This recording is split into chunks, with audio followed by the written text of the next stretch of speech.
Hello everyone and welcome to the channel. Now today I guess I have a random video for you guys.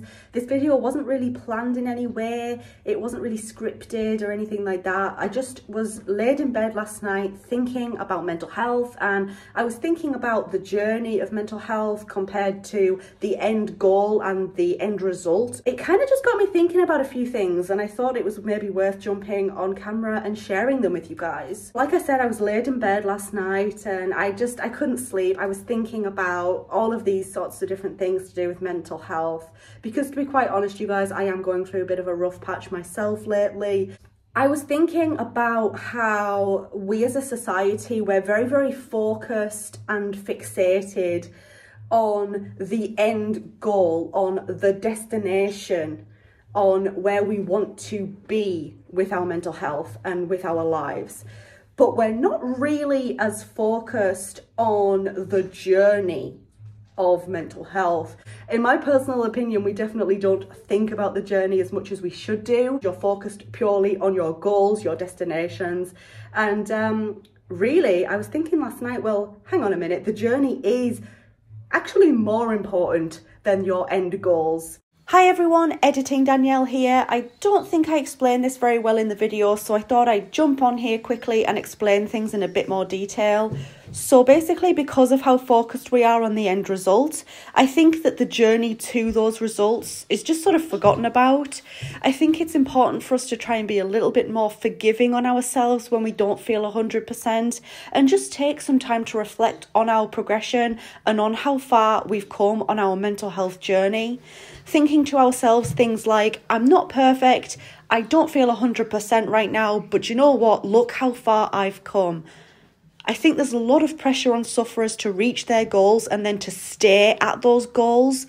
And basically, when you're suffering from poor mental health, that is pretty much impossible, because life is always chucking at us ups and downs, twists and turns. Because there's that pressure there, it can lead to shame and guilt when people aren't having a good time or they're not doing too well for whatever reason.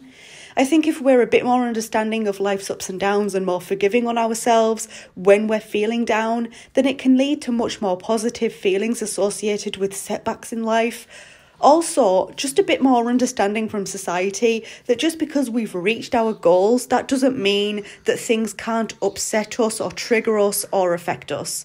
I think the thing is that when people believe they've reached their end goals, they believe that they are fixed, and they're not only fixed, but they're fixed for life. Mental health is like a constant journey. You know, when people say life is a roller coaster, mental health is exactly the same.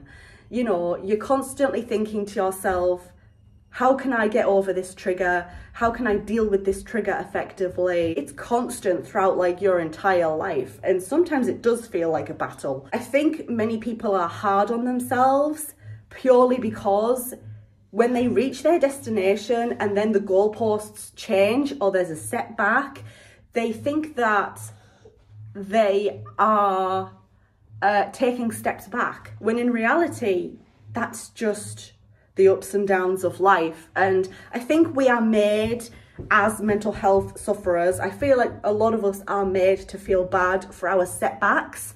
A lot of us are made to feel silly and like we have failed because we go up and down all the time, because we as a society are that focused on the end results. Mental health, like I said, is a roller coaster, and sometimes you sit back, you have your hands in the air and you just enjoy the ride, but then other times you get off the ride and you think, that was rough, dude, that was rough. And that is a perfect example of somebody who suffers with their mental health. Some days you're up, some days you're down, sometimes there's unexpected twists and turns along the way, but it's all a journey. And I feel like it would be really, really lovely as a society if we were able to appreciate the journey a little bit more, because really when you think about it, in reality, because of those constant ups and downs that life, you know, brings us, we are constantly in a journey. We're constantly going on that journey. We may reach our destination, but like I said, it's always maybe temporary. You know, there's always going to be the downs. There's always going to be maybe some setbacks. And we shouldn't feel bad for those setbacks. The journey is what brings the progression, the development. The progression and development doesn't come from your end goal. It comes from the journey. The journey is so important. Thank you so much for watching this video. If you thought it was useful or you enjoyed it, leave it a thumbs up. If you're new here, click on that subscribe button. Thank you so much for watching once again, and I hope to see you in my next video. Bye everyone.